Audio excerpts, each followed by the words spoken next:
Hello नमस्कार दोस्तों, स्वागत है आपका आज के मुख्य समाचारों की वीडियो में। जी हां दोस्तों, आपको यहां पर देखने को मिलेंगी सुबह से लेकर शाम तक की सारी बड़ी खबरें, मुख्य समाचार, ब्रेकिंग न्यूज़ अपडेट्स के रूप में। तो दोस्तों आपसे रिक्वेस्ट है, इस वीडियो को ज़्यादा से ज़्यादा लाइक और शेयर करें। तो दोस्तों सीधे चलते हैं आज की पहली बड़ी खबर की ओर। वित्त मंत्री निर्मला सीतारमण ने व्यापारियों को दी बड़ी राहत। जी हां दोस्तों, वित्त मंत्री निर्मला सीतारमण ने जीएसटी भरने वाले करदाताओं को लेट पेमेंट करने में बड़ी राहत दी है। छोटे करदाता फरवरी, मार्च, अप्रैल 2020 का टैक्स रिटर्न 6 जुलाई तक भर सकते हैं और इस पर कोई अतिरिक्त ब्याज नहीं लगेगा।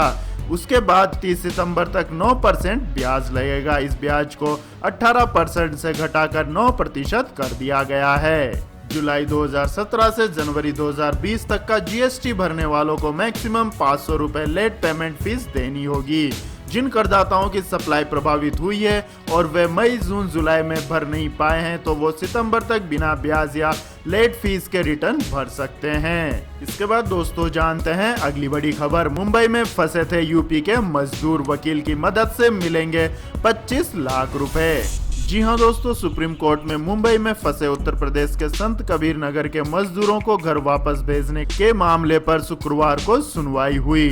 सुप्रीम कोर्ट ने मुंबई के वकील सगीर अहमद के द्वारा सुप्रीम कोर्ट की रजिस्ट्री में जमा कराए गए 25 लाख रुपए मृतक मजदूरों के परिजनों में बांटने का आदेश दिया है। आपकी जानकारी के लिए बता दें दोस्तों, मुंबई के वकील सगीर अहमद ने प्रवासी मजदूरों को वापस उनके घर पहुंचाने के खर्च के लिए सुप्रीम कोर्ट की रजिस्ट्री में 25 लाख रुपए जमा करवाए थे।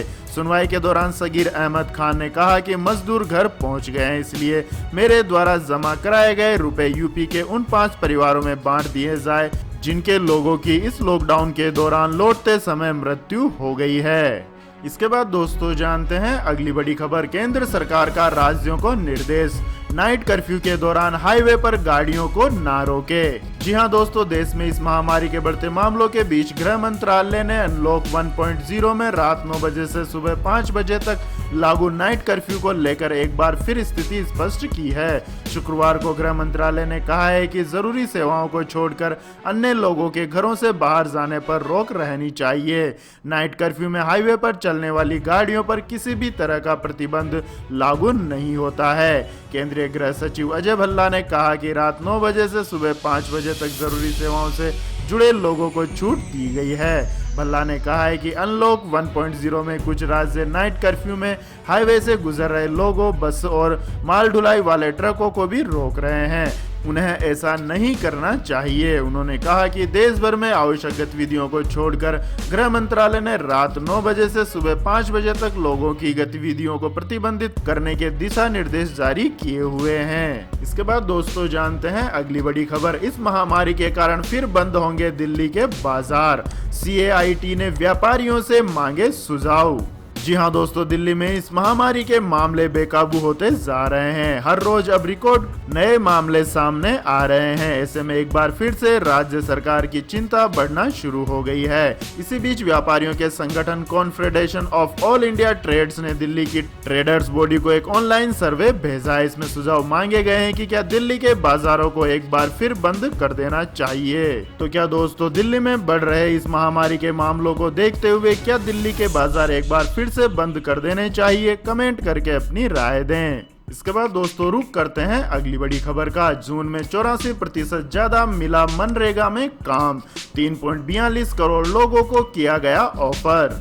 जी हां दोस्तों, इस महामारी में शहरों से वापस घर लौटे करोड़ों प्रवासी मजदूरों को मनरेगा का आसरा मिल गया है। मनरेगा के तहत गांव के दिहाड़ी मजदूरों को इस महीने जून में पिछले साल के मुकाबले 84% ज्यादा काम मिला है। महामारी के मौजूदा संकट काल में यह स्कीम न सिर्फ रोजगार देने वाली बल्कि ग्रामीण अर्थव्यवस्था को भी गति देने वाली साबित हो रही है। INS की खबर के मुताबिक मनरेगा यानी महात्मा गांधी राष्ट्रीय ग्रामीण रोजगार गारंटी स्कीम के तहत पूरे देश में इस महीने औसत 3.42 करोड़ लोगों को रोजाना काम करने की पेशकश की गई है, जो कि पिछले साल के इसी महीने के मुकाबले 83.87% ज्यादा है। आपकी जानकारी के लिए बता दें दोस्तों, मनरेगा के तहत काम करने वाले मजदूरों को मजदूरी का भुगतान सीधे उनके बैंक खातों में होने लगा है और इस स्कीम के लिए आवंटित राशि में से करीब 31,500 करोड़ रुपए राज्यों को जारी भी कर दिए गए हैं। इसके बाद दोस्तों जानते हैं अगली बड़ी खबर। लेकिन दोस्तों अगली खबर जानने से पहले आप लोगों से गुजारिश है कि इस वीडियो में दिखाई गई खबरें अगर आपको पसंद आई हो तो इस वीडियो को लाइक करें, कमेंट करें और हमारे चैनल को सब्सक्राइब करें। तो दोस्तों जानते हैं अगली बड़ी खबर। आरबीआई ने एक और कोऑपरेटिव बैंक पर लगाई 6 माह की रोक, ग्राहकों पर पड़ेगा बड़ा असर। जी हां दोस्तों, भारतीय रिजर्व बैंक कोऑपरेटिव बैंक के संचालन के तौर तरीकों पर सख्ती दिखा रहा है। पीएमसी बैंक के बाद लगातार देश के अलग अलग शहरों में स्थित ऐसे बैंकों पर परिचालन करने पर रोक लगा रहा है। गुरुवार को केंद्रीय बैंक ने कानपुर स्थित पीपुल्स कोऑपरेटिव बैंक की कमजोर वित्तीय स्थिति के कारण उसके ऊपर 6 महीने के लिए नए ऋण देने और जमा स्वीकार करने से रोक दिया है। रिजर्व बैंक ने कहा है कि सहकारी बैंक से किसी जमाकर्ता को राशि की निकासी करने की भी सुविधा फिलहाल नहीं मिलेगी। आरबीआई ने एक विज्ञप्ति में कहा है कि 10 जून 2020 को व्यवसाय बंद होने के बाद बैंक रिजर्व बैंक की लिखित अनुमति के बिना कोई नया लोन देने या पुराने बकाये को नवीनीकृत नहीं कर सकेगा। इसके अलावा बैंक कोई नया डिपॉजिट नहीं कर सकेगा और न ही नया विड्रॉल कर सकेगा। हालांकि रिजर्व बैंक ने यह भी स्पष्ट किया है कि इस निर्देश को सहकारी बैंक के बैंकिंग लाइसेंस को रद्द करने के रूप में नहीं लिए जाना चाहिए। बैंक अपनी वित्तीय स्थिति में सुधार होने तक प्रतिबंधों के साथ बैंकिंग व्यवसाय करना जारी रखेगा। इसके बाद दोस्तों रुक करते हैं अगली बड़ी खबर का। यूरोपीय देशों के लिए 1 जुलाई से शुरू होगी उड़ान, तुर्की ने शुरू की फ्लाइट सर्विस। जी हां दोस्तों, यूरोपीय संघ ने महाद्वीप में गैर जरूरी यात्रा प्रतिबंधों में ढील देने की योजना की घोषणा कर दी है। यूरोप में आमतौर पर रहने वाले विदेशी छात्र, गैर ईयू राष्ट्रीयता वाले नागरिक और कुछ अत्यधिक कौशल रखने वाले कामगारों को यात्रा प्रतिबंधों में 1 जुलाई से दी जाने वाली छूट दिए जाने की संभावना है। आपको बता दें कि मार्च में समूचे यूरोप में इस महामारी के फैलने के बाद ईयू ने 27 देशों के यूरोपीय संघ के अलावा आइसलैंड, नॉर्वे और स्विट्जरलैंड में गैर जरूरी यात्रा पर 15 जून तक रोक लगा दी थी। ईयू के गृह मामलों के आयुक्त वाई जोनासन ने कहा है कि हम सभी को सावधान रहना होगा। वक्त आ गया है कि प्रतिबंध हटाने के लिए ठोस कदम उठाए जाएं।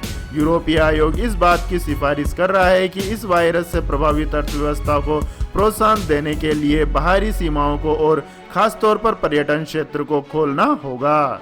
इसके बाद दोस्तों जानते हैं अगली बड़ी खबर। पंजाब, गुजरात समेत 6 राज्य सबसे पहले होंगे इस महामारी से मुक्त। 70 से 89% संक्रमण हुआ खत्म। जी हां दोस्तों, एक तरफ जहां भारत में इस महामारी के मामलों में लगातार बढ़ोतरी हो रही है और कुल केस 3 लाख के करीब पहुंच गए हैं, वहीं पंजाब, राजस्थान समेत देश के 6 राज्य इस महामारी पर काबू पाने में सबसे पहले सफल हो सकते हैं। इन 6 राज्यों में 70% से ज्यादा मरीज ठीक हो गए हैं। मेडिकल एक्सपर्ट्स का कहना है कि जैसे ही संक्रमण खत्म करने की दर 90% से ऊपर पहुंचेगी, ये माना जाएगा कि उस राज्य ने इस महामारी पर काबू पा लिया है। केंद्र शासित प्रदेश चंडीगढ़ इस लक्ष्य के करीब पहुंच गया है। आपकी जानकारी के लिए बता दें दोस्तों, केंद्रीय स्वास्थ्य मंत्रालय द्वारा गुरुवार को जारी किए गए आंकड़ों के अनुसार सबसे ज्यादा केंद्र शासित प्रदेश चंडीगढ़ में 89% इस महामारी के मरीज ठीक हो चुके हैं, जबकि पंजाब में 81%, राजस्थान में 76%, गुजरात में 75%, मध्य प्रदेश में 73% और उड़ीसा में 70% संक्रमण ठीक हो चुके हैं। इसमें ठीक हो चुके और मरने वालों की संख्या शामिल है। इन 6 राज्यों में मध्य प्रदेश, गुजरात और राजस्थान 3 ऐसे राज्य थे जहां तेजी से इस महामारी का वायरस फैला था। अप्रैल में ये राज्य इस महामारी से संक्रमित टॉप 5 राज्यों में शुमार थे। इन राज्यों में 10 से 20 हजार लोग संक्रमित हुए, लेकिन उन्होंने जल्द ही इस पर काबू पा लिया।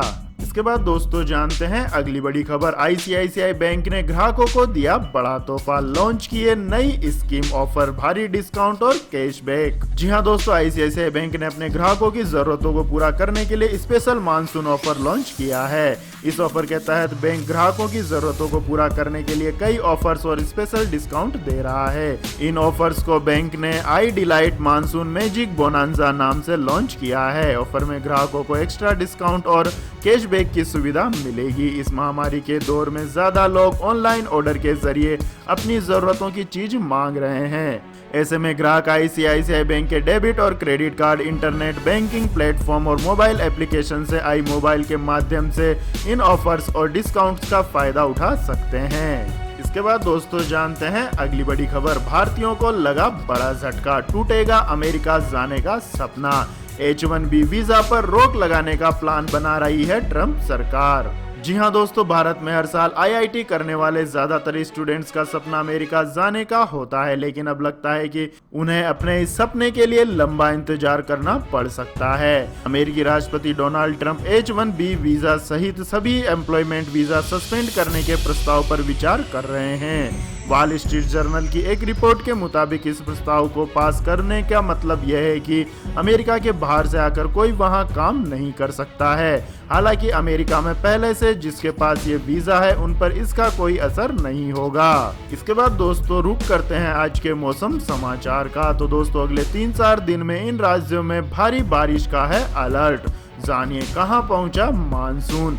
जी हाँ दोस्तों, चिलचिलाती धूप और भीषण गर्मी से बेहाल हो रहे लोगों के लिए राहत की खबर है। मानसून अब बंगाल पहुंच चुका है। अगले 48 घंटों में उत्तर बंगाल में भारी बारिश की संभावना है। वहीं बंगाल की राजधानी कोलकाता, हावड़ा, हुबली समेत कई इलाकों में बारिश हो रही है। आरएमसी कोलकाता के मुताबिक दक्षिण पश्चिमी मानसून उत्तर बंगाल, सिक्किम के प्रमुख हिस्सों और गंगीय पश्चिम बंगाल के प्रमुख हिस्सों में पहुंच चुका है। इसके अलावा दोस्तों देश के कई हिस्सों में छिटपुट बारिश के कारण तापमान सामान्य से नीचे चला गया है। इसके अलावा दोस्तों दिल्ली एनसीआर में इस बार 27 जून तक मानसून के दस्तक देने का पूर्वानुमान है। बंगाल की खाड़ी में संभवतः कम दबाव वाला क्षेत्र पर बनने के चलते नियम युक्त पूर्वाई हवा चलने से दिल्ली एनसीआर में आगामी 2 दिनों में बारिश होने की संभावना है। वहीं मौसम वैज्ञानिकों का कहना है कि मानसून 15 जून तक बिहार और झारखंड तक आ सकता है। यह मौसम सिस्टम उड़ीसा के तटों को पार करने के बाद पूर्वी भारत की ओर मुड़ सकता है। इससे यह बिहार, झारखंड और पश्चिम बंगाल के ऊपर पहुंच जाएगा। मौसम विभाग की ओर से जारी किए गए मानसून चार्ट के मुताबिक मानसून बंगाल, महाराष्ट्र, उड़ीसा और छत्तीसगढ़ तक पहुंच चुका है। इसके बाद मानसून सोनभद्र के रास्ते उत्तर प्रदेश में दाखिल होकर महीने के आखिर तक सभी राज्यों में पहुंच जाएगा। इसके बाद दोस्तों जानते हैं अगली बड़ी खबर। पेट्रोल डीजल की कीमतों में लगातार छठे दिन हुई बढ़ोतरी। जी हां दोस्तों, इस महामारी के बीच पेट्रोल डीजल के दामों में बढ़ोतरी जारी है। शुक्रवार को भी पेट्रोल के दामों में 57 पैसे प्रति लीटर और डीजल के दामों में 59 पैसे प्रति लीटर की बढ़ोतरी हो गई है। पिछले 6 दिनों से लगातार पेट्रोल और डीजल के दाम बढ़ रहे हैं। देश की राजधानी दिल्ली में पेट्रोल 74.57 रुपए प्रति लीटर हो गया है। वहीं डीजल की कीमत भी बढ़कर 72 रुपए 81 पैसे प्रति लीटर तक पहुंच गई है। इसके बाद दोस्तों रुख करते हैं अगली बड़ी खबर का। चीन का रुख पड़ा नरम, लेकिन भारत सतर्क, सीमा पर बढ़ाएगा सैनिक और हथियार। जी हां दोस्तों, भारत और चीन के विदेशी मंत्रालयों ने गुरुवार को कहा है कि पूर्वी लद्दाख सीमा गतिरोध का शांतिपूर्ण समाधान करने के लिए दोनों देश राजनयिक एवं सैन्य स्तर पर बातचीत कर रहे हैं। हालांकि सीमा के उस तरफ चीन ने 4000 किलोमीटर लंबी लाइन ऑफ कंट्रोल पर लद्दाख से लेकर अरुणाचल तक कई सैन्य ठिकाने बना लिए हैं, जिससे लेकर भारत सतर्क बना हुआ है। चीन की किसी भी चालबाजी से निपटने के लिए भारत ने भी तुरंत इन इलाकों में अपने जवानों की संख्या बढ़ा दी है और हथियार और अन्य सामग्री भी स्टैंड बाय मोड पर रखी गई है। इसके बाद दोस्तों जानते हैं अगली बड़ी खबर। महिला और बच्ची की हत्या के बाद बलूचिस्तान में लगे आजादी के नारे, भाग खड़ी हुई पाकिस्तानी सेना। जी हां दोस्तों, इस महामारी और हर दिन बढ़ते कर्ज और बिगड़ती अर्थव्यवस्था के चलते पाकिस्तान पहले ही संकट में घिरा हुआ है। ऐसे में बलूचिस्तान में एक महिला और उसकी 4 साल की बच्ची की हत्या के बाद लोगों ने प्रदर्शन शुरू कर दिए हैं। गुरुवार को बड़ी संख्या में बलूचों ने प्रदर्शन के दौरान बार बचा इलाके में पाकिस्तान की सेना पर पत्थर भी फेंके। देर शाम ये प्रदर्शन काफी उग्र हो गया और मिली जानकारी के मुताबिक लोगों ने सेना की एक चेक पोस्ट को आग के हवाले कर दिया। आपको बता दें कि बलूचिस्तान में इस तरह के प्रदर्शन बीते 15 दिनों से जारी हैं। करीब 2 हफ्ते पहले बलूचिस्तान के तुर्बस शहर में मलिक नाज नाम की एक महिला और उसकी 4 साल की बेटी की गोली मारकर हत्या कर दी गई थी। प्रदर्शनकारियों का आरोप है कि बलूचिस्तान की सरकार चला रही बलूचिस्तान आवामी पार्टी के लोगों ने ही इस हत्या को दिन दहाड़े अंजाम दिया है। आरोप है कि न सिर्फ पुलिस बल्कि सेना और इमरान खान सरकार भी आरोपियों को बचा रही है। इसके बाद दोस्तों जानते हैं अगली बड़ी खबर। बिहार सरकार ने निकाली 94,000 शिक्षकों की भर्ती। जी हां दोस्तों, बिहार सरकार के शिक्षा विभाग द्वारा प्राथमिक शिक्षकों की भर्ती के लिए नया शेड्यूल पटना उच्च न्यायालय द्वारा दिए गए निर्देश के बाद जारी कर दिया गया है।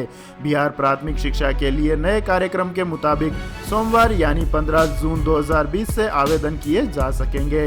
वहीं उच्च न्यायालय के फैसले के बाद ओपन से 18 माह का डीएलएड कोर्स कर चुके उम्मीदवार, राज्य पात्रता परीक्षा या केंद्रीय शिक्षक पात्रता परीक्षा उत्तीर्ण कर चुके उम्मीदवार ही आवेदन कर पाएंगे। शिक्षा विभाग द्वारा जारी कार्यक्रम के अनुसार आवेदन जमा करने की अंतिम तिथि 14 जुलाई 2020 निर्धारित की गई है। आवेदन प्रक्रिया के बाद 18 जुलाई तक विभाग द्वारा मेगा सूची तैयार की जाएगी, जबकि मेगा सूची का प्रकाशन नियोजित समिति द्वारा अनुमोदन के बाद 23 जुलाई 2020 को जारी किया जाएगा। मेगा सूची को लेकर किसी भी प्रकार की आपत्ति 24 जुलाई से 7 अगस्त तक दर्ज कराई जा सकेगी। शिक्षा विभाग द्वारा उम्मीदवारों की आपत्तियों के निराकरण के बाद 12 अगस्त तक मेगा सूची का अंतिम प्रकाशन किया जाएगा। हालांकि अन्य निर्धारित प्रक्रियाओं के बाद चयनित अभ्यर्थियों के प्रमाण पत्रों की जांच और नियुक्ति पत्र 31 अगस्त 2020 को दिया जाएगा। तो यह थी दोस्तों आज की सभी महत्वपूर्ण बड़ी खबरें। तो दोस्तों आपको हमारा ये वीडियो कैसा लगा कमेंट करके जरूर बताएं और हमारे इस वीडियो को अधिक से अधिक लाइक और शेयर करें। साथ ही हमारे चैनल को सब्सक्राइब करके बेल आइकन का बटन भी दबा लें। धन्यवाद। जय हिंद, जय भारत, वंदे मातरम।